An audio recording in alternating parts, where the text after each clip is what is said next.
chibai le vek ule tun tuma chuan motor hlui cheng nuai khata tanga nuai ni inkar man enge tha anga enge leichi niang ti vel te anon thlur le don ani kan video siam reng hi aseto satan kan siam ngai lova ala shelo tan ani ti kha milo sia sak don nia pakhat na chuan i10 all model hilo enta ila i10 all model kan ti ho hi class sang in ain thena asta sunroof oma asta pangai oma makna te sport te d-light era ti ten ain chen sang ani full power kan ti ho hi makna ti vel atangin sport makna asta ti vel ho ani a tiang chuan in 1.1 cc atam zo ani a 1.2 hi tlem om ve bok ani i10 ho hi atha maya heng all model ho te po hi engine atha a tiang chuan in achung chuan te po nuama khal te po nuama a hun lai phei chuan motor thaber por kha ni a tuna ai thanom siam nem to em wang ani a sangni pasari atangin sangni som thleng aron chuak ani all model bi khi heng all model ho hi kan siat theina tura chuanin amabam para hianin fog light omna lai hi a bial ta a side glass a hian na siat le boka hnung bam para te tiang chuanin a dashboard a hianin all model chu a eng angkhuan kongkhar rong achung lampang rong ang chi hian a eng angin om ve le bok ani heng ho hi all model i10 all model kan ti ho ani a atha maya heng hi leidu tan chuanin cheng nuai khata tanga nuai ni man kara chuanin atlas asang khop maya kartep atha a ac ani a tiang chuan full power vek bok ani a engine atha bok khalanum bok ani a motor ro chu sangni som aya thar om thei to lo ani all model bi ka chuan ti hang thadot ni ti jona dot le chuan i10 tho new look kan ti a heng ho hi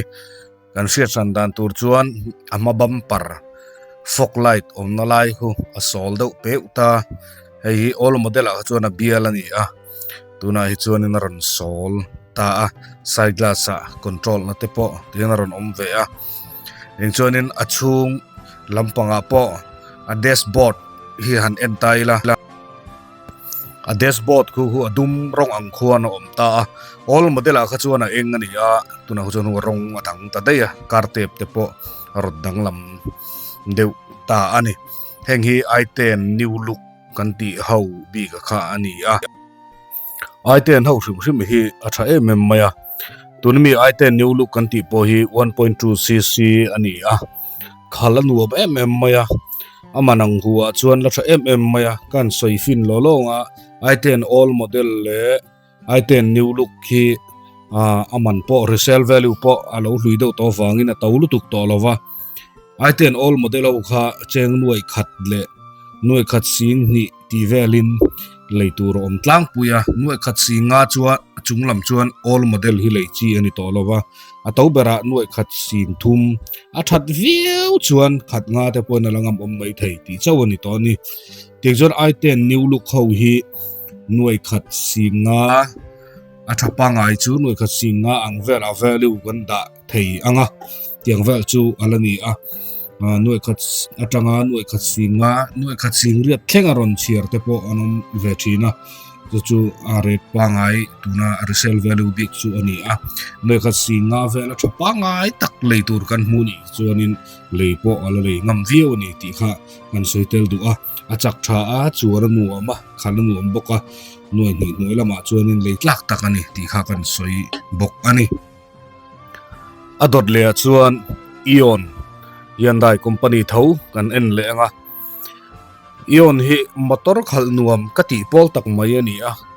kongkuala te hian chak deuh hian kual hi nuam riu maya ama hi in zo riu maya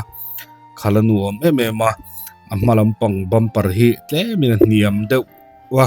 akhana niam deuh kati ni chu yang chona ma hi chu motor thatak mai ani a iona hian Hyundai ang thohan class sang a oma chonin asta kha omlo ne maya abak chu makna sport ti tangkhan era ti te d-light plus ti te chi sang variant an sen then na sa em maya nang chuan a heng ion b ka hi chuan amalam power ho nen full power om lova malam chau power hi ni atop class a po ting chuanin amalam power chintal hi leitum sam la ion kan leipon power lo kan du sim ni kha chuan thu san ni ta sela du thu sam chuan malam power chintal makna amo sport amo d-light plus tiang chi vel amo tiang vel tal ni ta sela atha ange tin chuanin engine hi atha bokwa ache mai lo bokwa jan chung chu an nuama karte AC vek bokwa heng hi aman hi tu na hianin nuai khat nuailam pang te po hi tlom do le tu te po hi om vele no la amaro chu nuai khat nuailam pang an zor ero chu leilo afu to jok ma nuai khat atanga nuai khat sing sari man inkara asu dual vek thei to ion sim hi chu eng class poni se nuai khat singa man na chuan thapa ngai tak ion chu alei thei don ti na ni chu eng chu kan lo in ro man thei nan athange adot le chuan santro kan lo enanga mizo ril ru chuan santro hi atha em maya kan motor mizoram kan mu masat pol te lo ni hlathu hial po kan lo phu kan lo sak pui lop to thin te kha ni eng chuanin santro hi angai na laklo tan chuan an du em maya du om reng po ni atha achak boka acheve zen lo bokoni santro hianin hey all model kan ti ho he chu masa amit nge sol pe pui ang chi bumper terok te ang chi ho kha ho hi om bokam eng ho roi chu lei chi ka ngai to lova ke chuan kan la du ni chuan thu ran ni ta se ke chuan hingi chu petrol he box sia all model ma to ti chuan in santro ho bi ka hi kan em tai la santro hi amalam power chintal leitum ta ila full power om boka standard om boka ting chuanin malam chau power om boka full power kan ti ho kha all model ani zok dai ani santro hi kan siat dan tur chuan abek uai par om full power kongkhar power vek ho kha achuak ma sa ho sangni panga sangni paruk ti ver abi te ho khan ni hengi chu all model zok ma amaro chu ala tha em thoba hengo ta poi tha tak leitu rala om tho bokoni ti kha kan siat poi moni ti chuan baka tuna new look kan ti ho hi sangni som pakhat som pani som pathum som pali thleng om ta hengo hi atha em maya amalam power chintal leitum ta ila atha em maya lei ro don chuanin sangni som atanga som pali INKAR vel te hi nu tu sam le suan ani santro bi ka hi amana nang lo em maya chanchu sangni panga chin vela mi te po kha om to wang khanin hlui do le tu tong do le tu ra tam to singa sing ruk ti velek le ka ron zur te po hi an omani sing riat man te amaro chu khangau kha chu kol renga tan chuanin atha ka thivak to lova nuai khat man chin vel tal le kha atha zoka aman to na su that po lo thang nge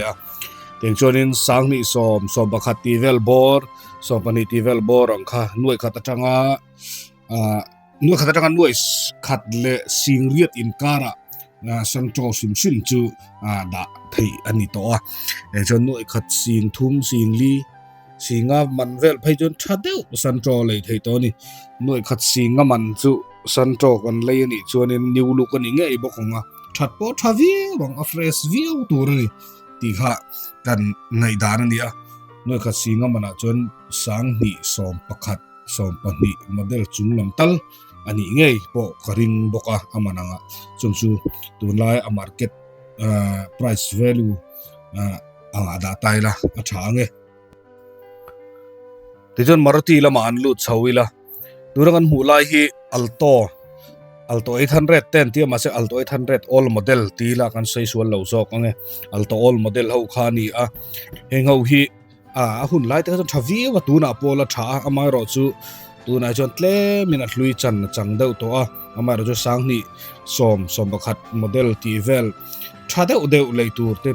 lo le nol thin ba kang ho te po kha alom chuanin a tha em amai ro chu heng ho bi ga hi chu cheng noi khat ai tawin leitum to lo ila a fu bera amai ro chu tha deuh nei tu ten uluk taka an lo en ko lang chi te kha chu noi khat sing ni kheng point le langam omani ti kha na sei du amai ro chu noi khat sing ni sing thum ai to chuan heng ho chu le to lo ila tha a kong khar power lawa in chuanin steering brake power ti te po oma ta hianin Alto standard LX ti te po in chen vele boka ingo te chu motor thatak chu ni thawa tlomte te in leitur tam to a nuai khat a tling lo te point leitur om to thawani tijor Alto 800 han en le taila tur mula hi Alto 800 ani a standard thau kha ni a Alto 800 ta hianin LXi standard level all model ho big a chuanin in chen ve a VXi thleng te point oma tiang chuanin standard thau big angin han soi taila standard thi engma power lo ani a amai ro chu an du mai ni mi hian a tha a motor engine tha ani a cheve zen lawa body tha boka tu nu thleng po hianin engma power lo ni chung hianin i10 Hyundai company i10 all model full power vek i point shalala nuam zok ani min an la du zok tlat mai ni standard si hi elai hi kan thria ta poi mo a leidu tan ponin soprop motor kan ma mo ani phai chuan Alto 800 ti tha ka ti ber ke jon ko fak ber boka spare part atlom boka ei chung kan nang hiat engma power lo ani a kartep ve a AC ang te po a thi thovut khani maya standard ta chuanin khang ho khani a amaro chu motor thata ka ni ti kha kan thria ta poi mo ni Alto 800 ta hian class en chana tuna ka soita kha standard thoni a LXi om vele a chung ho chu malampang power ve khani a window le steering brake power linghan en chen sang ve a khalanu ma LXi ho po aman hi standard thau hi noi khat atanga noi khat si nga ang vela da ta ila LXi ho hi noi khat sing riat thlengin sing sari sing riat vel thlengin ada chho ve thei boka ai to le ai tloma mi man kha chu lei chi vak ani to lo ni ti kha kan hria ta poimo ani adot le chuan Alto K10 all model kan endon ani Alto K10 all model hi motor tha mai ani a nuai ni man nuai lama chuan a thaber pol ka soi ve ngam ani bok ani engine hi K series engine ani a WagonR engine te ho tenen khan in ang khat ani a chuwang chuan WagonR chu body lian zok de a K10 chu body hi te chuwang chuan a chaka a pick up a tha a ai zo ani ti kha kan thria da poimo a pian hi anal boka mi zo du chi ani a 800 ron thak tu ang de kha ani a ten chuan sang ni som atanga sang ni som pali thleng hian aron chuak boka a ke te po 13 size ani a ten chuan malam power ani a top class VXi le LXi in en thena LXi a hianin steering le brake power ani a VXi bi ka hianin akongka malampang powerin anron siam ve boka dashboard te tin hian hanenila AC te po oma karte aron chom boka tin chonin a motor hi khalnuam maya mizo du chi kan tiang khani a khane ro chu khan sang tak kha ani bik chuang lowa ama ro chu khan niam chejok chuang lo ani tijon Alto K10 na hi tuna hianin sang ni som atanga sompali hun khani ta a tingchon a market tuna value a chuanin cheng nuai khat atanga nuai khat le sing sari sanga vel thlengin adanga min ka sia a Alto K10 bi ki chu nuai khat sing thum sing li ti vel da pon singa ti vel da pon an jordan thin tlangpui ani a Facebook a te po thatak tak ho hi nuai khat sing ru ko tanga nuai khat sing sari sing riat ron hol te po an om karing bok ani then khat nei thafal dewa in chiar ta chuan nuai ni te po an la chiara ala om lu tuk tho ni ti kha kan thria ta poimo ani ti chuan tlangpui nui kha singa vel bor ani chuni adot le chuan Ritz Maruti company tho ni a Ritz motor thatak mai ni a alien tha maya achung azau thaboka ake hi 14 size ani a engine po atha make series engine tho ni a risa hian new model le all model oma tuna kan en lai ding lampang fog light solder ho hi rich new look kan ti ani a le lampang mi hi ve lampang hi all model kan ti kho kha ani a jon rich new look le all model oma rich all model ho big a hi han soita ila sangni pakwa atangin sangni som pani vel theng hi all model ho ani a som pani a new look te po athen te chu om to en ti a athen khat te chu lo om to mai thei boka e jon sangni som pathum vel atangin new look anon chuakla motor hi achelova new look le all model hi danglam tamlu tuk lova karte vel tele side glass te bumper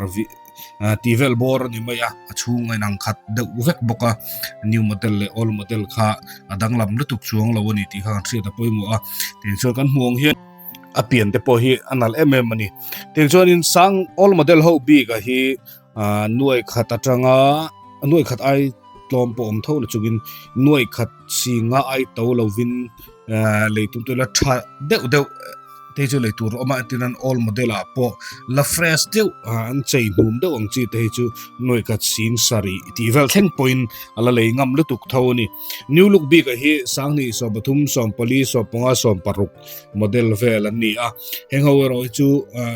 then khat the phei chu noi ni chuanga zuar te po an lo om thoni ti kha kan ret poimo athat view chuanin noi ni pel po ni se alangam om tho som paruk model ti vel chu kha kan ret da poimo a amara chu tlangpuin kan leitum dana ero chuan new look po ni se noi khat sing nga tanga nu ni inkar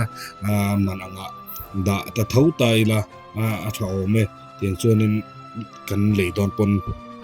richa hian class in chen ve thowa LXI nulam power lo malam chinchau power om boka VXI full power vek tho amara chu back wiper te om lo le dashboard vel danglam do lek om boka te chuna top class hi ZXI ani a back wiper oma kartep le engemo achung inbuilt ve chaina vela danglam ve set boka aloyeron mang boka top class ai chunin chungta chu danglam na ani a ZXI kan le thelo pon VXI po full power tho ani Swift Maruti company tuna kan mula hi sangni panga paruk ti vel borami ho all model ho khani heng te po hi ala tha maya full power te po ania achung azau tha khal te po nuam ma hingo hi cheng nuai khat atanga noi khat le singama inkarin leitur te po ala om ve thin bok ani Swift hianin Swift Desire om boka nung lampang thlok mizo ta sia thiam da turin heng hi om boka engo ta po noi khat atanga noi khat singa singru sing sari thleng ta po in all model ho anga chonin ala le thei thawanga engine tha a Swift ho sim hi engine tha ani a chezen zen lo sim boka akia 14 size ron hanga khana ron sang tha achung aran changkang boka ni ti kha an thiet ta poimo le ei tunami desert ho phei chu anung seida uzeta motor changkang mantlom du tan chuanin cheng noi khat singa noiram point le tu rom zeu ni tunakan mu le lai hi WagonR ni engho WagonR hianin hi chuak masa kan ti ho type 2 type 1 type 2 ti velo kha chuak masa ho ni hei ama lampang hen en la fog light niam te ta ama azui tret boka heng hi WagonR type 3 kan ti kha ni vele tuna type 2 ron upgrade na kha ani vele keima rilru atang chuan type 3 chin tal hi le to ni se type 1 type 2 ti vel kha chu all model ma to wangin seikan lo tha in ka sia WagonR type 3 hian ke hian 13 size ron manga tiang chuanin LXI le VXI omboka LXI hian amalam kongkhar power lo steering le brake power ang khani a VXI hian amalam kongkhar power a tin chuanin steering power boka VXI kha top class ani ve ani type 3 a chuan engine a tha em maya a chak boka tin chuan en kolonu ma a body te po hi tha a amaro chu a model te hi alo hlui ve deuh to awangin aman po hi tawlu tuk thei to lova WagonR type 3 kan ti ho bi ka chu tlangpuin sang ni som pakhat ti vel ani deuh vek to in garinga tiang vel chu ni a mar chu motor thata kani a cheng nuai khat atanga nuai khat le singa inkara leitur tam tak om to ani nuai khat si thum sing ni ti te pon thatak tak leitur kan hu karing to ani cheisa vek an chi te po eng chuanin WagonR hi mantloma chuan leitlak tak ani bok adi WagonR type 4 han en vele ta ila LXI le VXI angin an thena LXI kan ti ho hi kongka malampang chin chau power full power ni lo khani a VXI chu a full power a back wiper om boka all model hi chu ama bumper hian enila ku a fog light om na lai bor vel kun en wang ula danglam na oma ti chon karte pa danglam na om boka kan en le anga ngai ting hian in karte chu ni ta kartep ko dangron danglam deuh lek boka new model hi ron dalan ka du viawa amaro chu new look WagonR new look big kan ti hawa hi chu takina cheng nuai ni atanga nuai thum man inkar video siam le huna kan mo do na ka shira fangin all model hi karon da ani all model ro chu cheng nuai khat singa atanga nuai khat sing ruk sing sari sing re tivel da pon thatak tak leitur tam tak om to ni ti kha ka shira poi mo ni du tu sam chuan all model a po VXI full power chintal lei thei ni se ai thadeu deu LXI lo omni pon kha ka chu boina om chuang lo ani amaro chu cheng nuai ni chunglam pang ro chuan thafilor ni lo chuan leito lo afu zoka all model ho chu cheng nuai khat atang nuai khat singa tanga nuai khat sing sari sing riat vel thleng bak up lo ila athao me motor thata kani a khalanu am boka en kolanu ama engine a smooth thin boka amaro chu connecting te aridua heng WagonR hi connecting ri du wangin kan leidon pon engine en ngunila an race deuh thatila half engine chung seta track tiar on rini chuanin engine kha khoi ngai to don tinani a chuang chu khatiang kha atam em thina wangin kan seilang tel du ni a engine thatak kan lei thei nan kan lei so lo nan karon soitel ani chu company dang lampang deuh han trut veleng tuna hian Nissan company Redigo kan endor ni Redigo hi tuna hi mi 800cc ani 1000 po om ve ni amara chu 1000 ho hi tam tuk lo in ka sia 800cc hi kan leideu tlangpui ho khani Redigo hianin malam power le power mi lo ho om boka Redigo kan leidon chuan malam pang power chintal leitumila khalanuam Redigo hi aron chuatan tira MIZORAM po lei masapol kan ive akhdeng chuan kan la chuaka ting chuan in steering khal steering handle anuam ma anem tha atlas te engkim anuam boka akhan hi sang tha boka ting chuan mizo du chi tak mai ani akong chia po kalpui pop ngama amaro chu then khati chuan in hemi oil chamber hi motor danga chon thiran ni thina anni ho chuan plastic in an ran manga hengte hi an du lo thin amaro chu plastic than manga du lo ngochi ani chuang lo ni ti kha kan soitel du boka ake hen 13 size saron manga amaro chu ake nat na hi pali mang velawin ake hi pathumin an kil nget ve thung ani ron dang dawa ting chuanin wiper po hi motor danga chuan panhnian manga amaro chu malam wiper hi ni chu pakhat chau aron mang ve thung boka engine ri hi tlemin aron danglam dewa abu deng khol ri lek ti meng mo tong mo lo setial chuan ani amar chu motor thata khal nuam tak ani ti kha chu ka chiang ke pon tam tak ka nei to heng ho hi amaro chu motor hi athar man po to lo wangin sang ni som pasari atanga ran chu ko ni a sang ni som pasari som poret ti vel bor do vekania an zor ho sim sim hi cheng nuai ni chunglam pang sim sim chuan henga hu chu second hand leichi ani to lova cheng nuai ni nuai lam panga hianin tlapui nuai kha singa vel bora aman hi da ta ila tiang vel chuanin athat vel chuan nuai kha sing sari ti vel te pon kha jet vel te pon lei thei thonga 1000 big phei chu nuai kha sing ret sing ko vel theng point lei ngam ani anuai ni chunglam pang pona model azrin ala lei ngam thoni amar chu som pasari model 800cc vel ho chu nuai kha singa nuai lam pang cheta te po da ma ila poi lo mai thei ani ti kha kan soi tel le ani chu ti jona dot le kan mu hi ni san company thawani go ti ho khani go ho hi atha ro em maya cc te po san tro ten cc nang phatlang ani engine po achak tha ama ro chu mizo te hian in kan lom lutuk lo company dang hi Hyundai le Maruti ngor hi kan thlur do thina wang te po anianga company dang thatak tak omani ti hi kan thina poi mo heng te po hi MIZORAM servicing an buai lo sima agent thatak an oma servicing center thatak anom bok ani ti kha kan soitel duwa go ho hi kharnu pe membeya amhalama ten pathum thut the nia ma seat te pon ti zaw mm 7 seater ni chi alo mo 6 seater ning chu zo mo tiang te po chonan rom siam ve a khana sang tha a chung a zaw tha boka khalanuam boka kan se da poimo ke hi 13 size 14 nge okay hi ka chiang talo tiang wel churun mang bo go a hianin tuna kan hu lai hi go pang ani go plus omle boka go heng hui go plus kan ti ho chu ni alien thakop maya chung zaw tha changkang poron changkang toy mem full power in siam khaladuam maya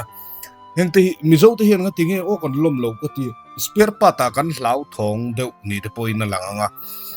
kan du thu sam lo wi kan du zong po lo ni lo po ni me the motor thata kan ye heng te hi hei achunga ron ti changkang boka motor khan sang ani eng choni enkol anuam boka spare part le zen vel anom tha engma boina om chung lo ni leite tan pon leitum tan pon eng ho hi go plus kan ti ho big ta chu nuai ni noi khat sin kwa noi khat sing re ti vel bor ani deuh tlangpui ni ti kha ka thila puimo tuna chuan company dang le Renault Kwid kan en lenga Kwid hi apian hin lal ka ti reu khop maya aluk sim hi tha ka ti soisel vak tur hi ka selo khop ya motor khal nu mani 800cc le 1000cc nan rod siama 800cc te po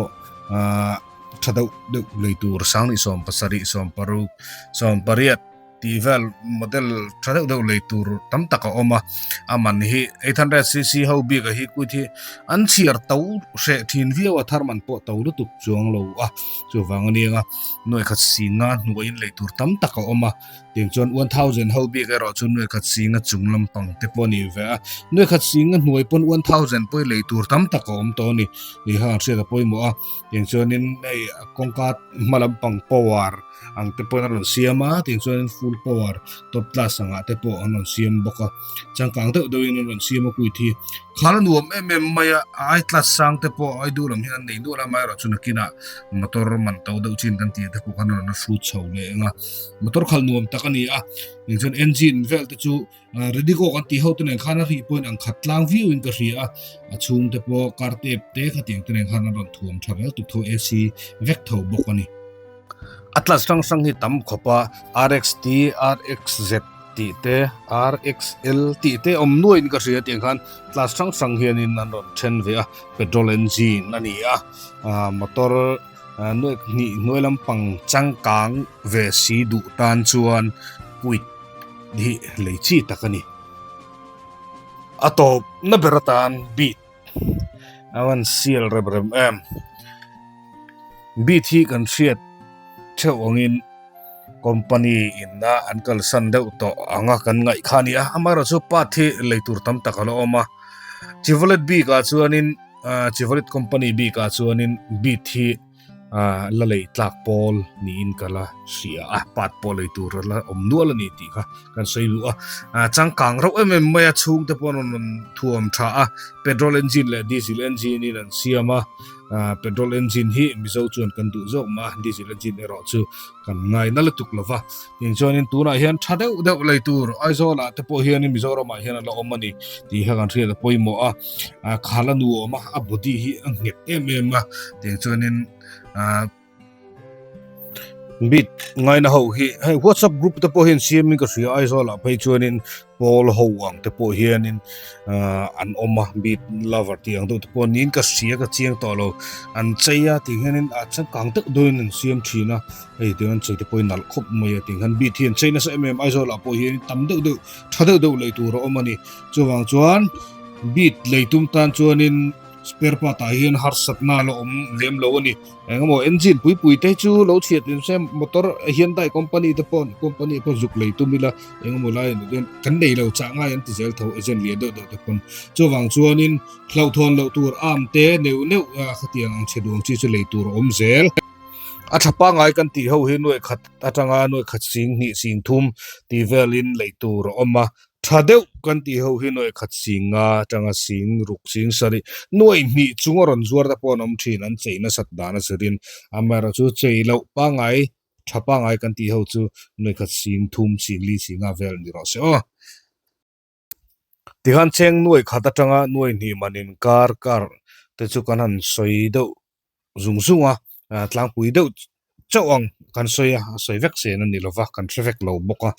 keima mi mal gai dan bi ka chuan noi khata tanga noi ni man in kara chuan Alto K10 all model kha ka thang berane ti kha kan sei du nang enge idu ber noi khata tanga noi ni man in kara khan komena non soi vela ti chuan motor chung sang hi channel a hian in chi sang in ron da zel tu mani kan channel te milo subscribe sakla milo share sakla milo like sak ve bokla den chuan in thil chi sang motor lampang chan chin karon da zel don ani